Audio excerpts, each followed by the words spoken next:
Afternoon and a warm welcome to you all. Thanks indeed for being here. Please, just a reminder that we're on air, and that's what that sign is up the top there.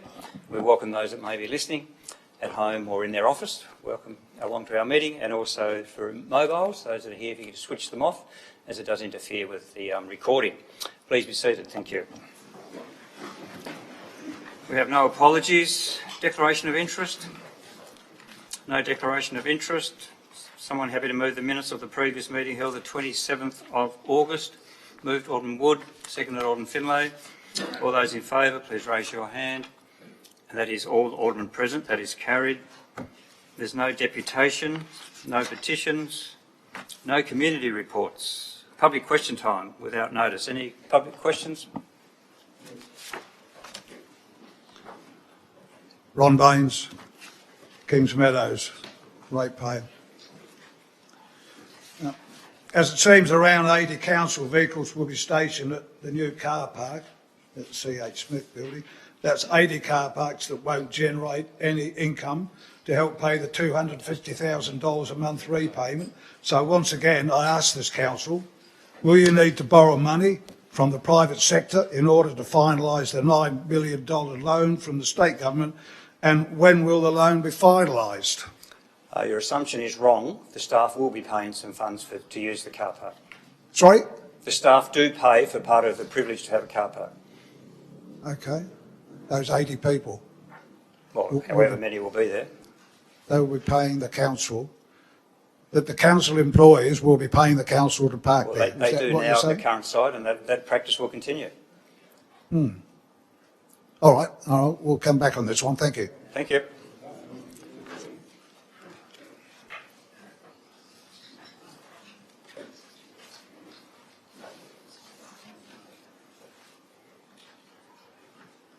Basil Fitch, Unit 2, Waveney Street, Launceston, candidate for the Launceston City Council election as Mayor and also Alderman.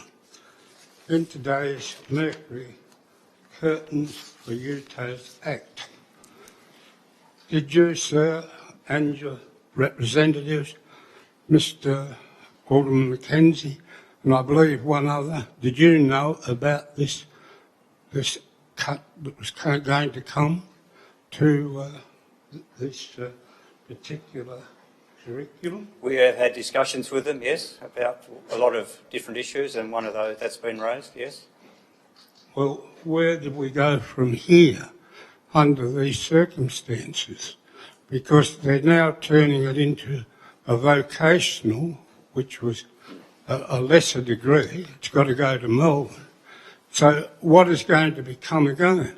And if this is going to be the issues raised by the UTAS, what are we going to do as a council? We're up for millions of dollars to them, and they're treating us like this. Now, what are you going to do about it? We'll continue to lobby as best we can and work with the state government on it. That's what we can do, and we'll continue to do. And what about the Junction Arts or the Junction Festival? These people became part of that.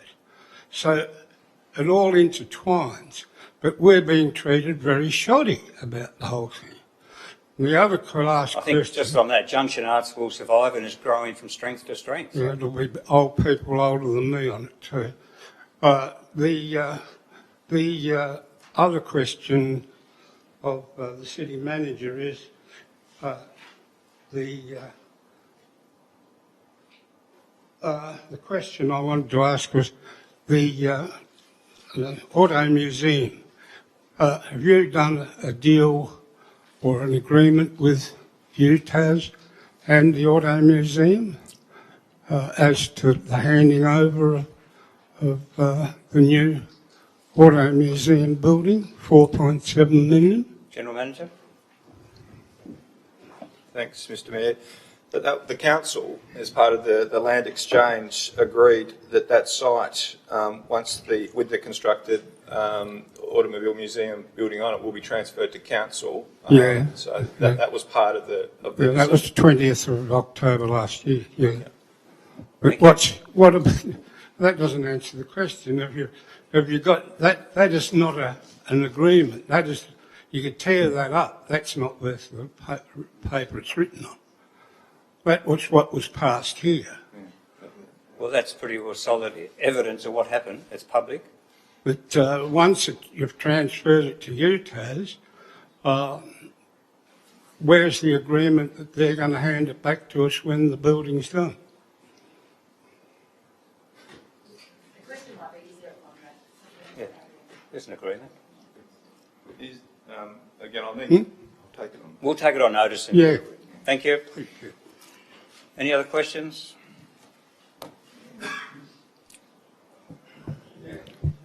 Paul Spencer, 15 Jasmine Court, Prospect. Seeing as I've got muscle cars and special cars, the new museum, is that going to be air conditioned and fully dust proof? General Manager, do we know that detail? Yeah, but the office will be, but you're talking about the whole store. Yeah, the whole complex. You know, I've got 8 or 10 muscle cars. I've got some in the museum at the moment, and Do you know, Bruce? Director?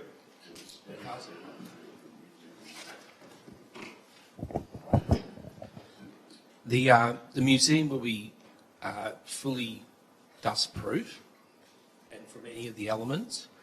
The rear of the museum will not be conditioned. Only the office component at the front, and that is compliant with building law. right, thank you.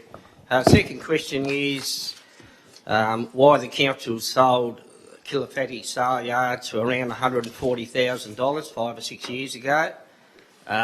It's just recently been sold for 4 times that amount. When it was sold about $100,000 under valuation. I want to know why. Thank you. We'll take that on notice then. Thank you. Thank you. Question?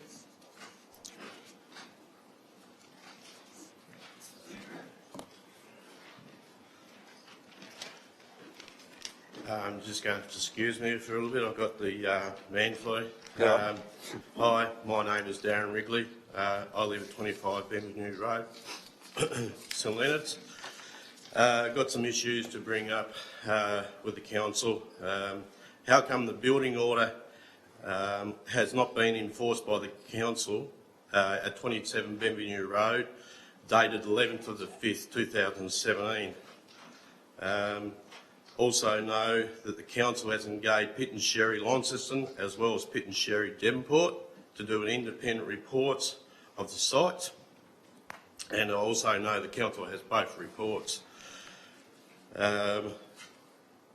Also know that the carport at 27 Bendigo Road was built under a permit, BA 0689/2009, and a completion certificate was issued 23rd of the 10th, 2012.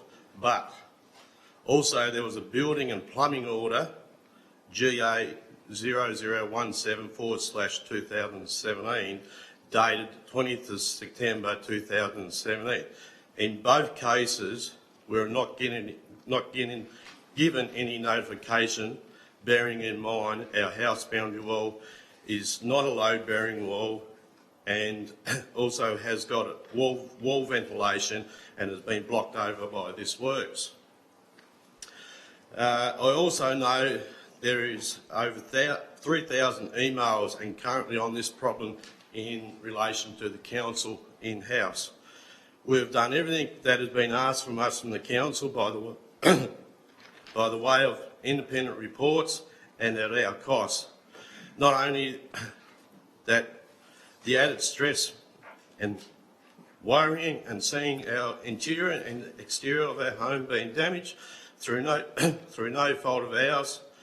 There is nothing we can possibly do to stop further damage to our home from our side. So I asked Michael Stretton, 29th of November 2015, you stood in our kitchen and you told us you're an honest person and you should trust us and resolve this matter. Thank you. Thank you. General Manager. Thanks, Mr Mayor. I can advise it's certainly a complex matter. We've received the independent reviews from the engineering and the building surveying in the last 2 weeks, and then we needed a legal review of that, which we received last week. And so I'm currently in the process of working through the recommendations that have come from that legal review, which will then involve contact with both yourselves and your neighbour with respect to the future actions. Thank you. Any other questions?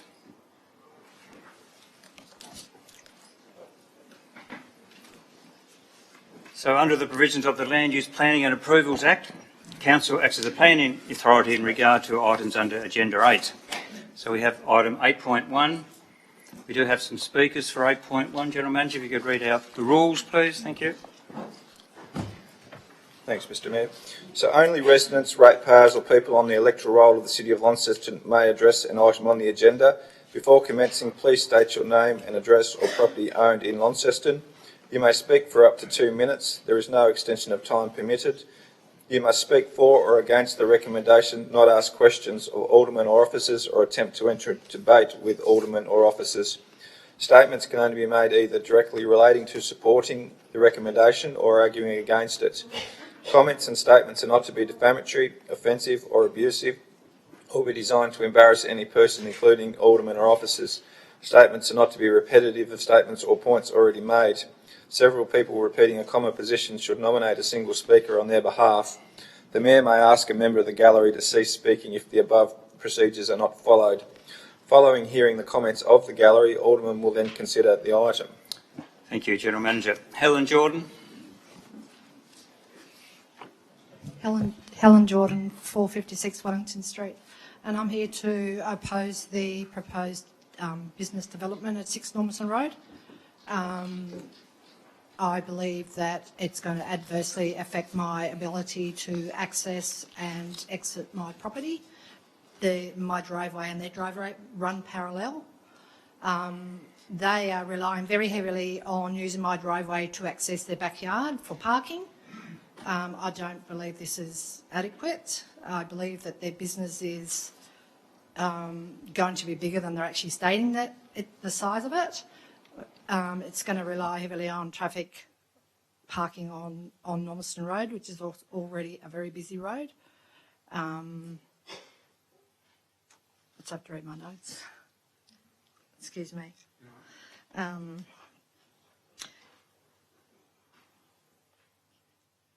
Yeah, I also believe that they've got on the plans for disability parking on either side of the house, and they will then have to reverse out onto a busy road. People with disabilities, I don't think this is ideal. There's also going to be a brick wall of some sorts in their driveway, which is why they're heavily relying on my driveway to access their backyard. I just think that at no time have I been considered or consulted by the owner or the architect regarding any of this proposal. Thank you. Thank you. Craig Conway. Craig Conway, 14 Normanston Road, Launceston. I'm against the proposal. The reason being is the amount of traffic that travel down Normanston Road. I've lived in Normanston Road now for some 17 years and I've witnessed 3 accidents in Normanston Road during that time. Also been approached by a private investigator that was investigating an accident that happened in Normanston Road, so that's another one that I know of. Outside 12 Normanston Road up to 18, I live on the bend. That's all no standing. But we still end up with people parking there. It's a dangerous situation. We do have, going ahead, up at Sandhill, 126 independent units, new development that's going to happen up there. That is going to have an adverse effect of the traffic that flows down Normanston Road. We have 2 bus stops that are one outside the proposed development and one opposite. So we have not only the bus approaching but departing. That takes up more room. We've got nowhere to put these. Wesley Court is opposite the proposed development. that has, you can go through there to the manor, and people that work there park in Normanston Road, so depending on what shift's on, they take up all the parking from 6 o'clock in the morning onwards. There's St Mark's on the Hill, they often have funerals there, it's a church. I often come out and there's a car parked over my driveway, but you can't say anything because it's a funeral. I just think, for the sake of safety's sake, we can't have any more traffic in Normanston Road. Thanks for your time. Thank you. Timothy Fry.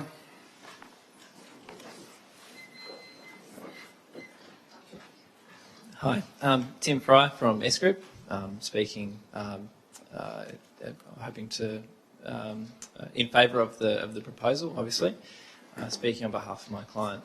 Look, I was quite surprised to see the recommendation on this one. It's our thoughts that whilst we acknowledge it's not the perfect site, there's no such thing as a perfect project.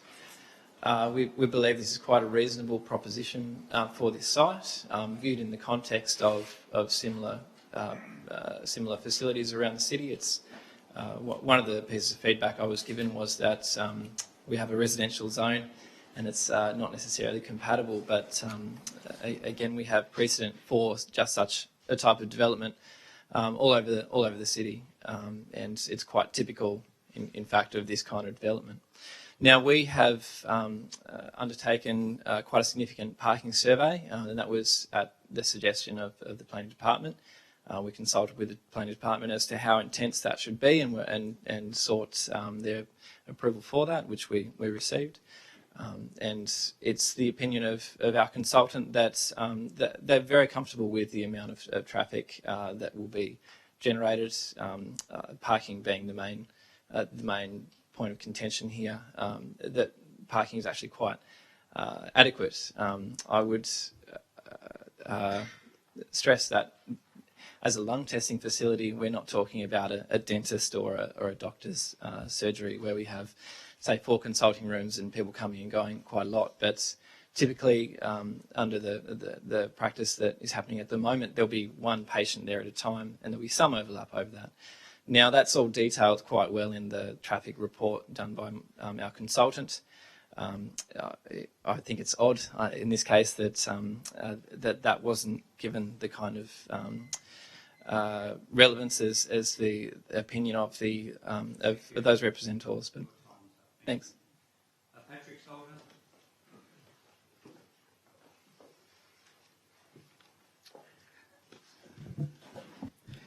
Patrick Salter. I'm at 112 Lawrencevale Road, South Launceston. I'm also the owner and service director of the Tasmanian Lung Service, who's proposing this development. We offer lung function testing to the community. We've done so since 2000 in rented facilities, and 2015 with medical consultations. Like all small businesses, we want to grow.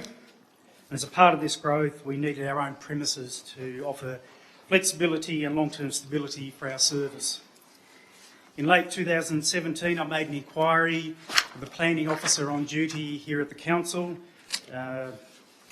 to see whether this proposed development was allowable under the scheme, and was advised that yes, that was allowable. So on that pretext, I went ahead and purchased the property. And been working with S Group to develop a model that will transform what is currently a derelict property into something that's going to be aesthetically pleasing and of benefit to the community around us. With even the moderate growth that we hope to have over the next number of years, this is in my opinion, highly unlikely to impact the community around us as far as traffic flow and amenities. As was mentioned before, we are not a general practice. We see a small number of people per day and don't impinge on those around us. At all times, I've striven to address the concerns that have been raised by the planning department, including working with S Group and getting independent consultants as every occasion that's come up. as a local resident of the same suburb of where I want to make this development. Thank you. Your time is up as well. Thanks. Thank you. Any other speakers? So we have item 8.1, moved by Alderman Mackenzie. Is there a seconder? Alderman Sands? And that's for refusal. So Alderman Mackenzie. Yeah, I speak in favour of the recommendation of the officers, which is for refusal. I guess the proposal is seeking to change the residential use of a dwelling to allow for a business professional services use as a medical centre at 6 Normanston Road. The medical centre is a sub-use of the business and professional services use class and is discretionary in a general residential zone. So I thought I'd just put that out because that's what it is, and I think some of the speakers have already made comment in relation to the fact that there are lots of these situations all over Launceston where there are doctor surgeries and various things like that. And I agree with that, and in some places I think that they are relevant, and they do. I don't think this site is a particularly good site. I think one of the proponents has said it's not the perfect site. Another proponent also said we want to grow. So the question is, how big do we grow to? And ultimately, he says only a little bit, but ultimately we can't control that. And I guess if you're in business, you're looking to try and grow as best you can. I think I look at the site and take on board a number of the comments that were made by some of the representors. Parking in general doesn't meet the standard in that they don't have enough car spaces on site to meet the general standard required there, I think, which is 5 to 6 cars. I think the parking off the site is problematic because of there's I think I counted 11 car spaces between Normanston Road and the corner going around the bend, and then you've got 2 bus stops one on either side of the road, which is also making it problematic. With regard to the accessible car park, I think the only way that a person can get in and out is by reversing out onto a busy street, which I think is again problematic. But as much as anything, I think the biggest issue is, and one of the things that we have to be mindful of in supporting proposals like this, is the amenity of the neighbours. And I think we've actually heard from one neighbour who's right next door, who has a right-of-way that runs right beside it, who feels they haven't been consulted in regards to it, in regards to the development, which I find quite bizarre that wouldn't be the case. And also the need to rely on that right-of-way on their property to enable this business to function properly. As a consequence of that, I am supporting the motion for refusal. Thank you. Alderman Sands? Yes, I support and I endorse the remarks by Alderman Mackenzie. If you look at the report on pages, without going through them there, on pages 9, 13, 16, 22 and 23, there are adverse findings listed by the planning officer, and having lived at number 14 for some years myself, I'm well aware of the extreme speed of cars we go travelling down Normanston Road at any time of the day. So it's thanks, Jim. It's an issue that will only exacerbate if this was to go ahead. And as mentioned, the parking bays on the southern side of Normanston Road are invariably occupied by employees at Aldersgate, and further up the street on the bend, as you head in a westerly direction, there are car parking spaces, 1 or 2 available, but I'd suggest that if you're having a lung function condition or problem, walking uphill would be you're at a disadvantage if you're the sufferer. So with all those things, and having read the report, Mayor, which is very thorough and assessed by a planning officer, I endorse the refusal. Thank you, Alderman Sands. Any other Alderman wish to speak? Alderman Finlay? Thank you, Mayor. On the occasion where a recommendation for refusal comes to the table, I think it is appropriate to make comment on the report. And in this regard, I'd like to make 2 comments, one both to the applicant and to the collective representatives. To the applicant, in the community where a business is going well and it requires capacity to hold growth, that's a fantastic thing, and we need to support that wherever we can. Although consistent with a number of other applications that become before us, when growth is considered and a new site is required, that it does need to maintain and respond to the requirements of the scheme. So subject to the refusal motion being supported at the table today, I would encourage further examination of an opportunity for places to go and for that to be developed within the confines of the scheme. But on this application before us today, the issue of parking is one that is not be able to meet the requirements of the scheme. The intensification of the site and the use purpose, although small, does by the scheme require a certain number of car parks which can't be provided, and then also the way that people either enter or exit the site in a safe manner to the street is regarded. So I support the refusal motion today for those reasons. Thank you. Any other Alderman wish? Deputy Mayor? Thanks, Mayor. It's an interesting one, but I guess for the purposes of those who might be listening or some in the gallery who mightn't be too sure with how this all works, one of the key things when you look at this today is that in the very detailed report, there are a number of areas that it doesn't comply. So whilst Mr Solder is obviously someone doing some terrific work in the community, working in that very important area that he is, and seeking to build upon that with this business, it explains that very, very clearly in here. When we sit as a planning authority, as aldermen, it's cognizant upon us to act appropriately in the decision that we make in terms of what's required of us when we sit as a planning authority. And as you go through the report, one of the things that jumps out in a lot of areas, it uses words like not consistent or not compliant.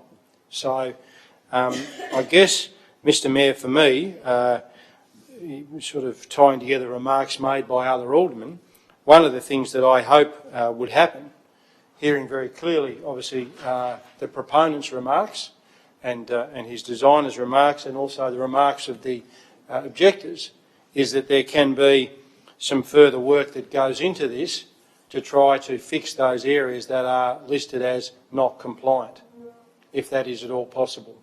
So, none of us like to sit around the table here and knock back something that I guess if you look at an idea, it's a good idea, but if you look at what's before us as a planning authority, as I've said, it is very, very clear to me, I mean it's very clear to anyone that reads the report or is looking at it online, there are lots of areas that it is not consistent or it relies on performance criteria, and in which case it doesn't comply. So I'm hoping, Mr Mayor, and I'll be supporting the officer's recommendation, but I'll be hoping that further work goes on to try and alleviate the concerns and make those areas that don't comply compliant in the future or in some capacity. So, obviously a developing business can again develop and expand and do the work that it's doing, cognizant of the fact, as we said, of the issues raised today and spelled out very clearly in the report. Thanks.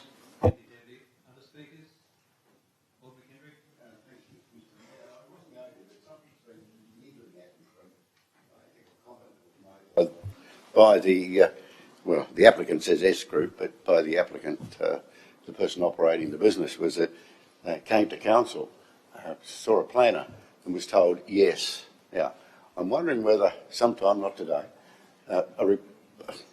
to a question, I suppose, was it just a simple yes, or was it explained to the applicant the detail and the processes that it may have to go through and the hiccups that may be encountered, and the decision finally would not be made until it gets to a situation like this? I mean, we know, and I suppose a lot of real estate agents do, because they always put, sometimes subject to council approval. And there are people that do that. They sign a contract subject to council approval because there is an understanding that there may be. It's not a cut and dried yes or no. So I must admit, I'd probably like to see this business because I think there's a need for it in the community, and I think they, from my knowledge, do an excellent job in providing that in the community. So, but the issues that we've seen from the planning department and the residents surrounding the area, I would have to agree with the recommendation today. But perhaps to clear it up, because I think if you're just listening today, and if they're listening on the offices or in their homes today, where a person's business came into council and said, can I? And the answer was yes, it looks cut and dried. So I think we need to ask those questions about how we got to that. I think the person needs an question or an answer to it as well. Thank you, Alderman Kendrick. Director Hurst.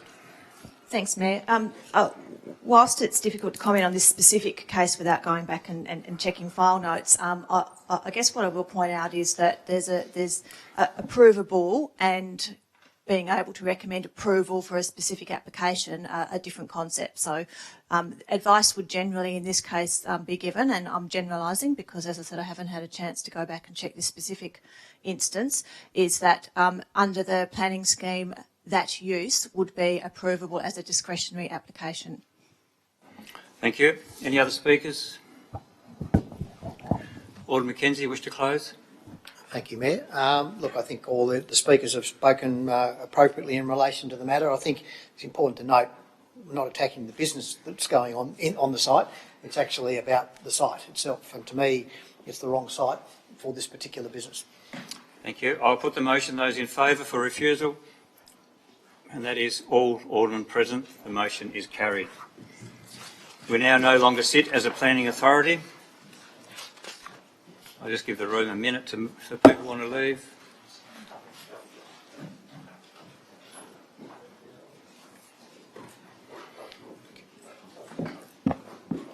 Go to Mayor's announcements. Can I just highlight, and I'm sure we're all aware of the fact that today is World Suicide Prevention Day, and so with that in mind, that it's important that we recognise maybe people around about us who may be doing it tough or finding it hard, so that we can look out for other people. And I know that for our work we do that, for the council, the staff are doing that, so I'd encourage people as well to be doing that. If you know somebody who may not be the same as how they should be, that we can say something and encourage them and go and talk to them as well.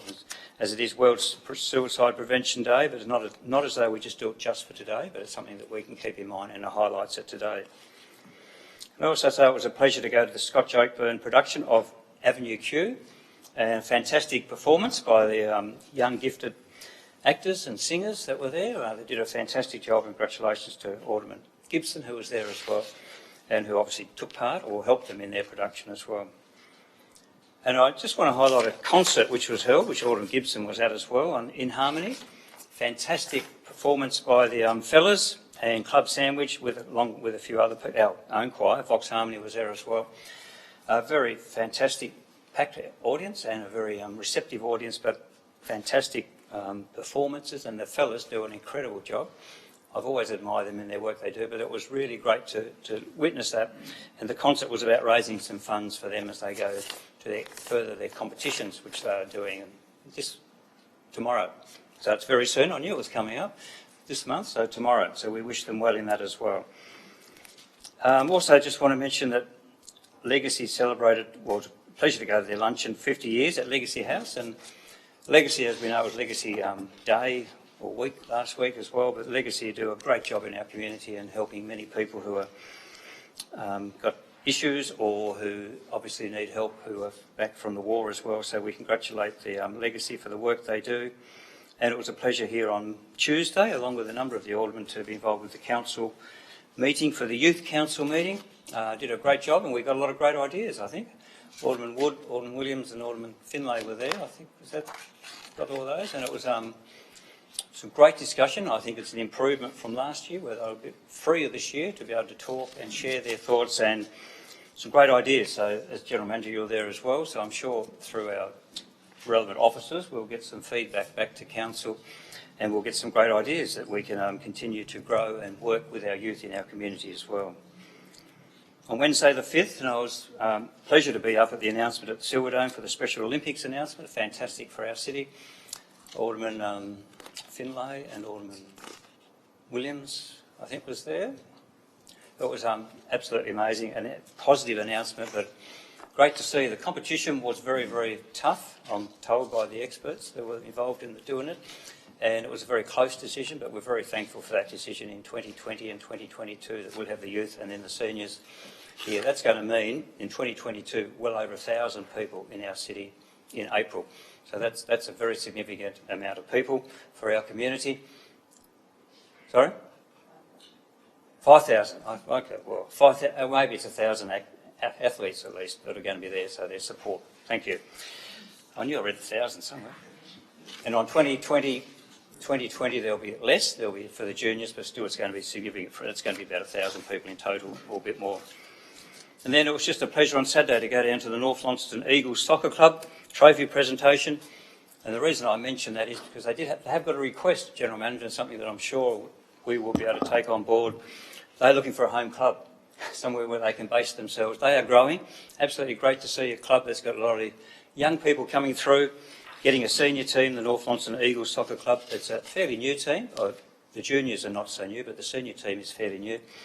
And they are really seeking a home somewhere. So it's something as I know we're doing a review of all ovals, or fields, sporting facilities in our community. So if we can keep that in mind, General Manager, to make sure that we hopefully can find a future home for the North Launceston Eagles. And I'm sure some ground near the old university site may be appropriate as well. There's a lot of land up there. Who knows? But anyway, there's a lot of work that can be done. But it's fantastic to see them. And it was great on a Saturday to go to their presentation, and there was hundreds of people there, children enjoying, and see the young ones really getting into their soccer, and I think it's fantastic. We've got a great future. And I know when I go to the NTJSA on a Saturday morning, there's some 1,800 people will play on a Saturday morning. Absolutely amazing. A lot of young people are into that, so very important. And that's it from myself. Thank you. Alderman reports. Alderman Gibson. Thanks, Mayor. I wanted to take this opportunity to congratulate Liz Frankham and Greg Clark for the wonderful Junction Arts Festival that we've all just enjoyed the last 5 days in our city. I know from the conversations this morning that lots of aldermen have attended a variety of different events and installations and performances and pop-ups and been in the square. And I think that what that event has done over the years has grown into an event that Launceston has come to really regard highly, and it's come this year to be a celebration of the very strong cultural sector and arts community that we have in northern Tasmania. On Saturday evening I attended 2 performances as part of the festival. One was Launceston's Stomp and Dance Company's performance called Escape at the Princess Theatre, involving young people, a wonderful performance that took over all aspects of the Princess Theatre and had its audiences guided throughout the space, on the stage, through the auditorium, in the dressing rooms. Then after that I went to the Launceston Workers Club and saw Relevant Theatre Company's production of Wild, another sold-out performance featuring the talents of local performers. And the trademark of Junction this year was working with Tasmanian artists to celebrate the diversity and the strength of the arts scene in the state. And from all accounts, it was outstanding. And I mention that in some detail, Mr Mayor, because I do want to say how disappointing it has been to realise that the Performing Arts course at the University of Tasmania, in the way that we know it, is going to change significantly into the future. The promises and assurances that I've had and the Council have heard from the previous Vice-Chancellor and senior staff who've come to work with the Council has always been that the cultural, the education, the sporting space that we're trying to create at Inveresk, a hallmark of that is going to be the Performing Arts School as a anchor tenant. It's very disappointing to learn that that course over the next 2 years will be taught out, and next year that students who want to undertake theatre training in northern Tasmania will have to enrol in a Bachelor of Arts. That's a watering down of the offerings that is occurring in northern Tasmania. It's certainly different to what this council has been assured would be the case with that particular course offering. And Mr Mayor, I would say that it's very disappointing that perhaps me as an individual rather than the council, I'll just use myself, that I've been misled. Thank you. That perhaps we collectively have heard a different version or not understood the version that has been presented to us in terms of the reality that is going to occur moving forward. I've met with the new person responsible for the offering, and there's no doubt in my mind that getting rid of that course, getting rid of the staff that make that school work, and a watering down of that subject for Northern Tasmania is a very, very poor decision, and definitely not what we are working towards in creating a state-of-the-art cultural, educational and sporting precinct in Northern Tasmania. and I will continue to speak out and continue in my opposition to what I think is a dumbing down of that course for Northern Tasmania. Thank you, Alderman Gibson. Alderman Mackenzie. Thank you, Mayor. I'll just echo Alderman Gibson's comments in regards to the course, because I think we've had a number of assurances in regard to that, and I'd also like to correct some comments made. I was on the Northern Tasmania, the Transformation Committee, which was actually operationalised over 12 months ago, and that no longer sits in that capacity. So I haven't been involved in direct conversations with UTAS for over 12 months. But again, like Alderman Gibson, I think that we've been given a number of assurances in regards to the performing arts, which I don't believe have played out in the way that the press has portrayed it. And I guess we perhaps just need to seek further information and detail from UTAS to try and understand exactly what it is that they're trying to provide. But on a more positive note in regards to UTAS, I think the Mayor and I attended the car show exhibition out at UTAS Creative Arts School last week. No, 2 weeks ago. 2 weeks ago. And I think some of the exceptional stuff that's being done, these young people out there who are actually building racing cars with electric engines, I think, which is actually world-leading stuff, some of the things that they're doing, which they're going to be competing and sending their knowledge. So it's being developed here by students of UTAS. So I think there are a number of positive things, and I note that there is a negative in relation to the comments that Alderman Gibson's made and others have made today, and I share those things. But I think we also need to look at it and keep pushing forward to make sure that what we do get is what we've been promised in relation to the university. So that's something that I think we all are passionate around this table to make sure happens. And this is hopefully a little bump in the road that we can sort out and move forward into a much better outcome. I also did have something else I wanted to speak about in relation to your...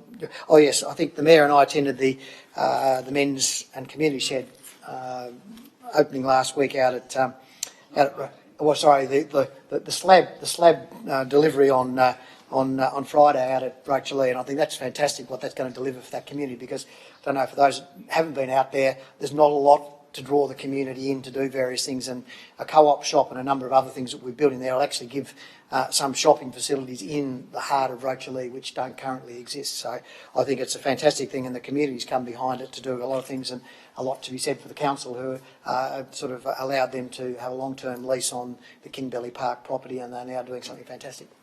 Thank you. Alderman Wood. Thank you, Mayor. I just wanted to make mention that this coming Saturday at dear old Franklin House is the annual Spring High Tea. There's still tickets available to attend the fantastic event. I popped out there the other week, and the garden is looking fantastic and coming up with a lot of bright colours, as you would expect, being spring, as is happening now. Also, on the 20th of October is a new event for Franklin House, being a high cheese in the garden out there. So that's at $30 a head, and I'd encourage everyone to get along to that. The volunteers at Franklin House, as we're all aware, do a pretty fantastic job on a very limited budget. I just wanted to share a fact with you all from the past financial year. Some 10,852 volunteer hours were volunteered at Franklin House, working out at $23 per hour. That equates to a potential wage bill of $249,596. So I just commend all the volunteers at Franklin House for the work that they do, and if you can get along on this coming Saturday, certainly do. And the other one I wanted to pick up on was the Youth Advisory Group council meeting that was held here last Tuesday that you mentioned. The topic was to consider the views of young people in Launceston ahead of the local government election, and I think Alderman Finlay was here, and Williams and yourself, as we said, and I think we'd agree that the standard and the quality of the occasion was magnificent, and I really commend the Council's Youth Advisory Group and the work that they do, and I know that the children certainly, or I should say young adults, certainly appreciated your attendance also, in the GMs and Director Hurst. Thank you very much. Thank you, Alderman Wood. Any other Alderman reports? Questions by Alderman without notice? Deputy Mayor. Yeah, probably just formally to put it on the record, even though I think Alderman Gibson, Alderman McKenzie and others might have mentioned, could we seek some particular clarity around that course that was raised in earlier remarks? I know it was mentioned. If we ask it here, it can be followed up, because that's very different to what I heard. Thank you. Any other questions without notice? Move on to item 12.1, the Heritage Advisory Committee meeting. Moved Alderman Finlay, seconded Alderman McKenzie. Do you wish to speak to it, Alderman Finlay?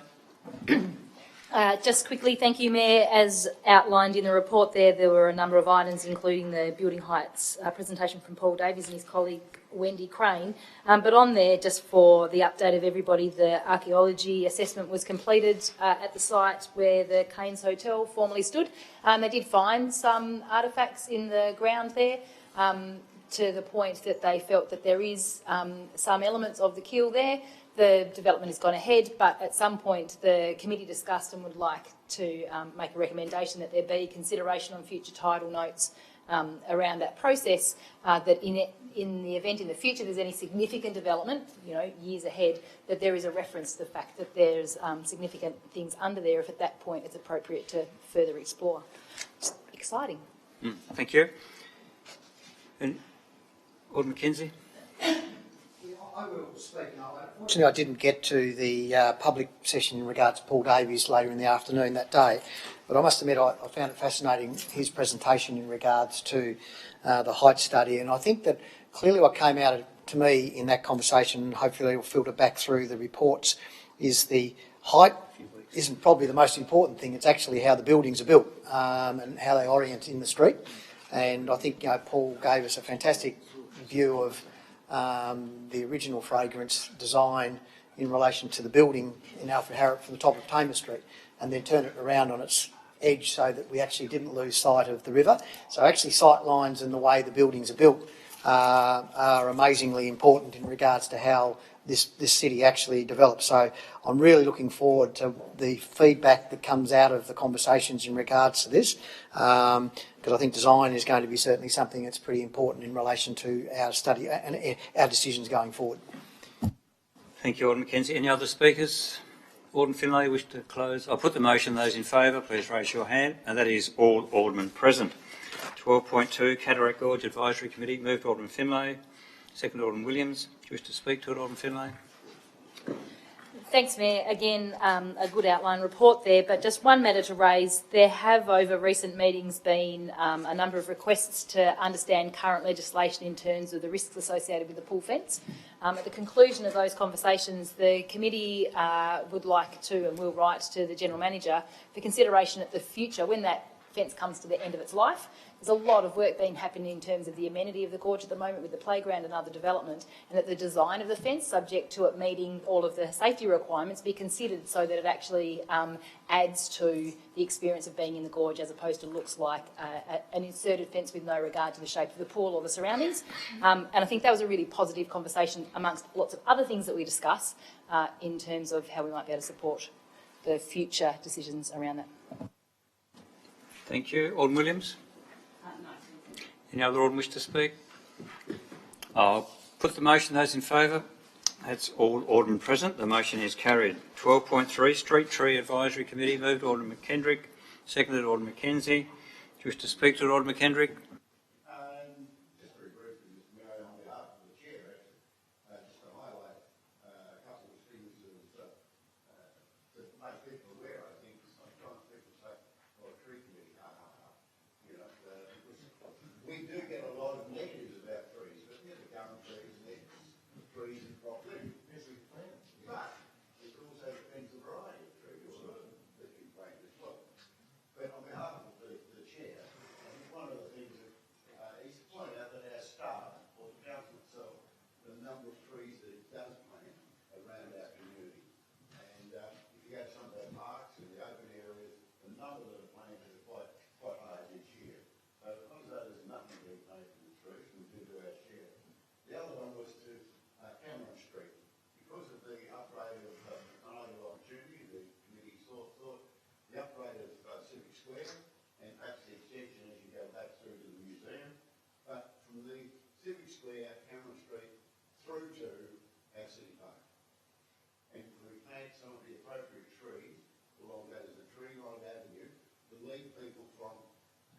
Square too. I think we even got nominated as number one regional park in Australia, isn't it? No, number 9 in Australia. Number 9 in Australia. The only one outside of capital city. Well, there you go, regional. No, and none other in Tasmania. Right, well, there you go. Ideal to put a lovely tree-lined avenue of the appropriate trees through the Cannon Street. The other request, which I'm hoping will probably be considered in the new structure of committees when they do form after the next election, there was a request that Mr. Tim Holden be appointed to the committee because he has been involved with the committee of a few meetings, but not as an official. Thank you. Thank you, Alderman McKendrick. Alderman Mackenzie. Holden being a member of our committee is a wonderful, wonderful decision. But I just think, just in relation to Cameron Street, I think if I recall correctly, our original City Heart development actually, I think, had a streetscape of trees through there. Next well. stage. It does. Brilliant. Any other speakers? Deputy Mayor. Look, probably only 30 seconds, but just to say, I think Alderman McKendrick, as he always does, made some wonderful points when he talked about the correct trees in the correct spot. I know we're having a little bit of humour around that, but we see things all the time where tree roots end up in places they shouldn't be. Very, very important, the right trees in the right spot. Thank you. You were under your time. Yes, 20 seconds. Any other Alderman wish to speak? No? Alderman Kendrick wish to close? Yeah, I wasn't taking anything away from Alderman Mackenzie, but what I was trying to do was enforce and remind people that it was part of the project. Don't let it get forgotten and drop down in the list of things that need to be done. It is an important part. Thank you. Thank you. I'll put the motion. Those in favour, please raise your hand. And that is all Aldermen present. The motion is carried. Move on to 15.1, 10 days on the island. We do have a speaker, Jane Haley.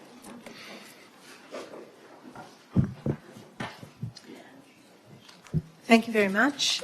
Jane Haley, I'm the Chief Executive Officer of 10 Days on the Island, and we have an office at the Newnham campus of the University of Tasmania at Allan Vale Road.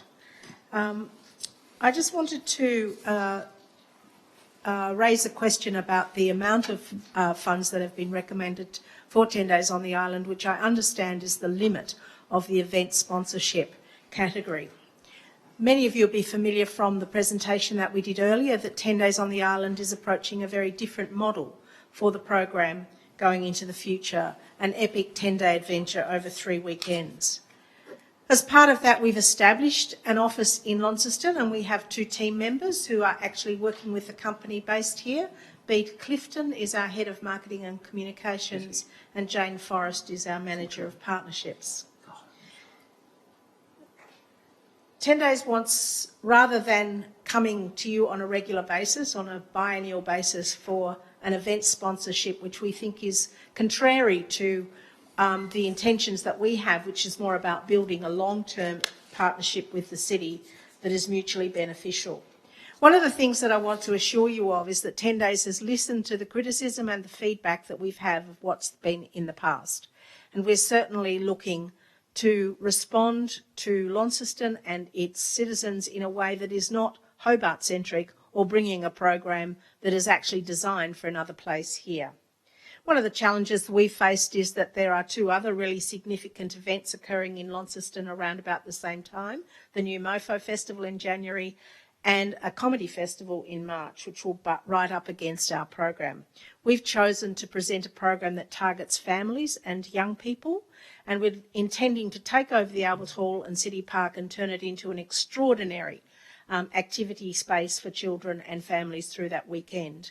And we're working with Denise Delphin at the Northern Suburbs Community House to ensure that there is appropriate inclusion of people, families from the northern suburbs. We'll do some of our program there and bring it into the Albert Hall so it can actually be part of the mainstream program, if you like. We're also doing a program that takes, will bring people from around about Tasmania and hopefully from interstate as well, even though we're not a festival that targets tourists, and take them to the iconic locations of the Cataract Gorge, the Tamar Island wetlands, wonderful things like the vineyards in the Tamar Valley for a marvellous program of opera, classical music, all sorts of other delights that you are probably more familiar with in the international program that 10 Days on the Island brings to you. Thank you for your consideration. We're making a case for $40,000 for support from the City of Launceston, which I believe is commensurate with the level of investment that 10 Days is putting in, which is in the order of $500,000, is comparable with what an extraordinary festival like Junction gets, and reasonable. Thank you very much. Thank you very much. So we have the motion there. Somebody happy to move? Alderman Mackenzie. There a seconder? Alderman Finlay. Alderman Mackenzie, you wish to speak? Question? No, I'll speak first. Look, I note the comments made by the speaker in relation to 10 Days on the Island, and I must admit I went to the launch of it, and I'm actually quite excited about I guess the way the 10 Days on the Island has developed and into its 3 regional hub type facilities rolling over 3 weekends, I think, which will actually deliver more to the communities that they set out to be. In relation to the fact that I've only got $20,000 in front of me as the amount that we do, and in relation to changing that from 20 to 40 or some other number, it's a bit challenging, I think, in this environment to do that. So I'm here to support the $20,000, that maybe a conversation can go on in relation to this afterwards to decide whether there's anything further that may be able to be achieved. I think that, again, as the speaker mentioned, I've had, as a sponsor in a previous life of 10 Days on the Island, I've had my criticisms in relation to how it connected with the community in the past. Certainly in looking at the program that is being prepared for this next iteration, I'm a lot more comfortable that it is actually going to join the dots up in and around our region so that people can flow from one activity to another. In relation to, I think, the fact that we're centralising for a whole weekend in northern Tasmania, a whole weekend in northwest Tasmania and a whole weekend in the southern region, I think is a much better way of delivering the program, which means we can all go to every region if we wish to. And hopefully some from the south and some from the northwest will decide that ours is a great program. And so I'm excited about what 10 Days on the Island will produce for this city and this region going forward. Thank you. Alderman Finlay. Any other alderman wish to speak? Alderman Finlay. Thanks, Mayor. Given the work that we've done over a number of years in raising a framework for considering sponsorship for events that happen in and around the city, and although we've reflected on that there may be amendments going forward in how that works, we have determined that framework in order to provide consistent and equitable funding to a range of different experiences across Launceston and northern Tasmania. We have some events that have got their signature funding and have evolved over time and grown into those positions in terms of their unique placement in northern Tasmania and have financial support that are at a higher level than what is being recommended here.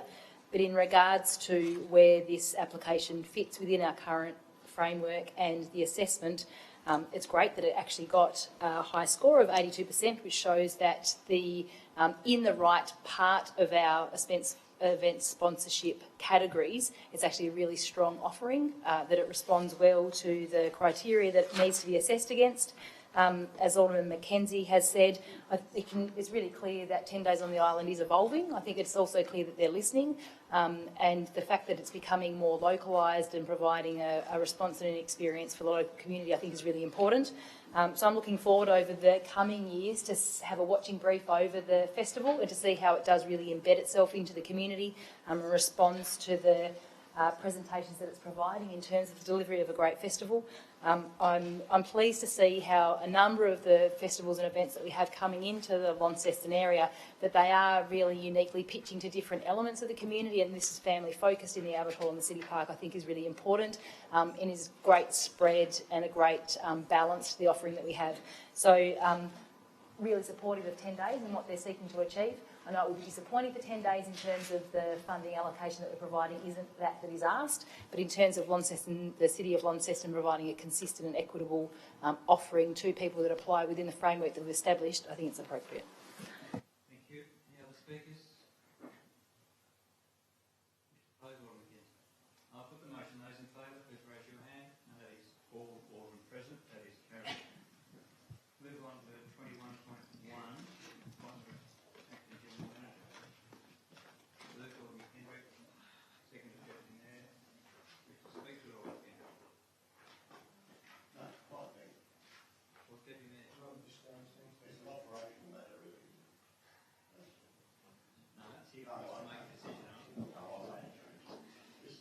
Any further discussion? No. Can I put the motion? All those in favour? That is all orders present. The motion is carried. 21.2, the Thames Water. Move order Finlay, second order Mackenzie. Wish to speak to order Finlay. Thanks, Mayor. I do want to speak in support of the recommendations that we've got today for the three resolutions before us. City of Launceston, over a long period of time, have taken a number of different presentations, briefings, documents to consider our level of comfort with a number of conversations that were happening across both our local area in terms of infrastructure and across the state. There had been for some time quite an assertive and different opinion between TasWater, owner councils and the state government in terms of what was in the best interests of the Tasmanian community, councils, the state government and the people of Tasmania and TasWater. So it was actually with potentially surprise, but being pleased to see that conversations were able to happen between TasWater and the state government that sort of compromise. And in the knowledge of the positions that the City of Launceston were holding, not inconsistent with where we felt was in the best interest of our local community, not only because of the statewide infrastructure, but also because of the unique positions that we have with our infrastructure investment required going forward for a number of years into the future. So that TasWater have seen that the decision that we're being asked to make today does maintain that ownership position with councils, the majority ownership with councils, and maintains the dividends. The dividends is something personally for me was perhaps not so necessary in the conversation going forward in terms of securing water infrastructure, but the fact that that's been compromised in the outcome, I think, has been really important to get an outcome, because often in these conversations to achieve an outcome that is reasonable is far more important than continuing to divide and not actually seeking resolution. So that the dividends are retained, I think, is important for a number of smaller councils. That leads to a whole other conversation around sustainability and amalgamations and council reform going into the future. That's really important position maintained to be held by the economic regulator, that the price to the household is kept in what might be referred to as reasonable, and that both TasWater, the community, the government and the councils are being considered in the outcomes. The Memorandum of Understanding details a number of matters in terms of ownerships and governance, pricing, investment into infrastructure, the organisational structure in terms of the financials, and a number of other matters. I think it's important, both myself, Alderman Mackenzie, the Mayor, General Manager, were at the briefing. Maybe not, actually, no. Alderman Mackenzie and myself were. Yeah, we're at the briefing, and I think it was really important to see the feeling of the presentation by both the council owners representative and from TasWater, that there was a genuine support for the MOU. They are unanimously recommending that we adopt this, and it's fair to say that it wasn't just a position being held in writing, that it was actually something that they believed was in the best interests of both councils and TasWater. But it's important that the specifics of the conditional approval that we're giving is understood.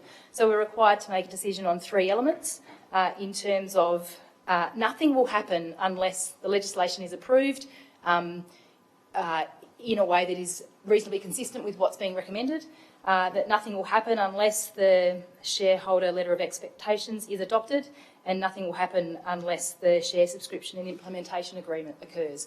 So it does waterfall, that one or other are approved doesn't mean that the whole lot is approved, and that each of those are conditioned on three matters of themselves. So, and that at the point that there is a substantial amendment that goes through one of the houses and that the outcome doesn't achieve consistency with what was recommended, then it will actually fall over.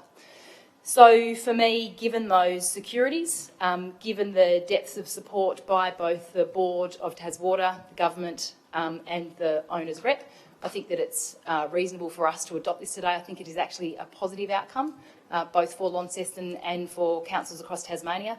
And I think it's actually, as I said before, potentially surprising but pleasing that where there was such an assertive conversation occurring, that compromise was able to be achieved. So I recommend the motion before us. Thank you, Alderman Finlay. Alderman Mackenzie. Look, I support the comments made by Alderman Finlay on the basis that we both went there.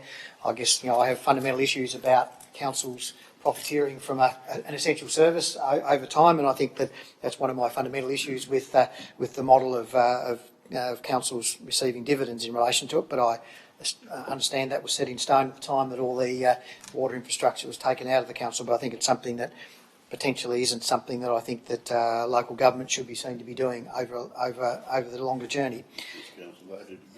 But yeah, this council voted against it. Thank you, Alderman McKendrick. But yeah, the reality of it is what it is. I guess that we sat when the Taswater state government discussion was going on as to whether Taswater would be taken over by the state government. I guess this council actually never reached a resolution in regards to whether they supported that or supported Taswater continuing on in its role. I guess largely my feeling was that was based around the Tamar River and the opportunities that existed there, and hopefully the ability of the state government to get on and do that. I note that's outside the agreement that's here, but I think it's certainly very much set in stone with the city deal and a number of other things. So I'm a lot more comfortable with that, and therefore comfortable with the intended path of the government and Taswater. I think key elements of the deal is $200 million contribution over the next 10 years from the government. They get 1% of voting rights for every 20 million they put in, but they don't get, their votes are, I think, revoked or they're held in abeyance if they don't actually put their money in. So there's an incentive for them to do that. I think the corporate plan is the thing that needs to be agreed by the three parties, being the councils, Taswater and the state government. So anywhere along the line, 2 out of 3, I think, get the deal passed. So we could sit out alone from the government and Taswater if they go in a particular direction. Hopefully we're aligned with Taswater in the way that they think. As a consequence of that, that won't become a reality, but it is a possibility that that could happen.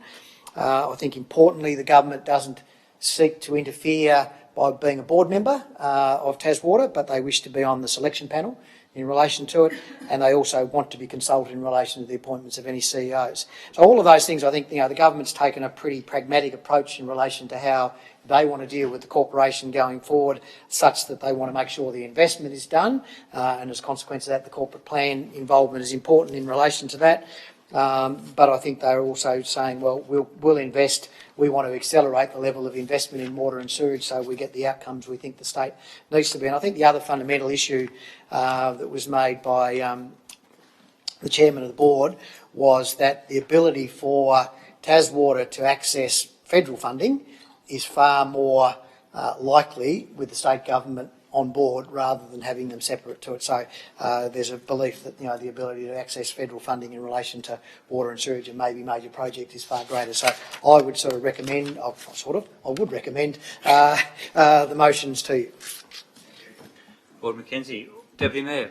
Thanks, Mayor. I think in light of what we remember, in the last couple of years, it is very welcome that we're talking about an MOU today when there were some battle lines drawn. It's great to see that both parties have given a little bit of territory. The only things that I wanted to add, the extra commitment to infrastructure funding is very important because I guess, Mr Mayor, one of the things that I still can't believe, if I ever turn the radio on or check the news in some other way and I hear that people in 2018 have to boil their water, I think of third world countries. I don't think of places in Tasmania. But that is the sad reality of what goes on at the moment. I still scratch my head on that one. It's all finished now. Done. All sorted. It's terrific. I won't ever hear that again then. That's fantastic. 6 months ago you were right. Fantastic. Yeah. Oh, no, well, watch this space, Alderman McKendrick. Watch this space. I might be sceptical. But I guess for me that extra investment in infrastructure is very, very important, because all of us know the challenges that we have around sewage and water, and particularly in this city and where it ends up. And I guess one of the frustrations I've had in all these discussions up till now is that there tends to be no acknowledgement really of the fact that there are these issues, that you can go to country towns in Tasmania where you see open sewage on the sides of the street. There tend to be arguments in the ether around the minutiae in the detail rather than fixing the problem. So I look forward to anything that does that. As I said, we live in Tasmania, we live in Australia, we live apparently in a first world country. First world countries don't or shouldn't have problems like this. So I look forward to seeing this going forward, seeing that capital investment and seeing, as the old saying goes, rubber hitting the road and things starting to happen. Thanks. Thank you, Deputy. Any other speakers? Alderman Finlay, you wish to close? I'll put the motion. Those in favour, please raise your hand. And that is all aldermen present. The motion is passed. That's it. We'll close the meeting. Thank you.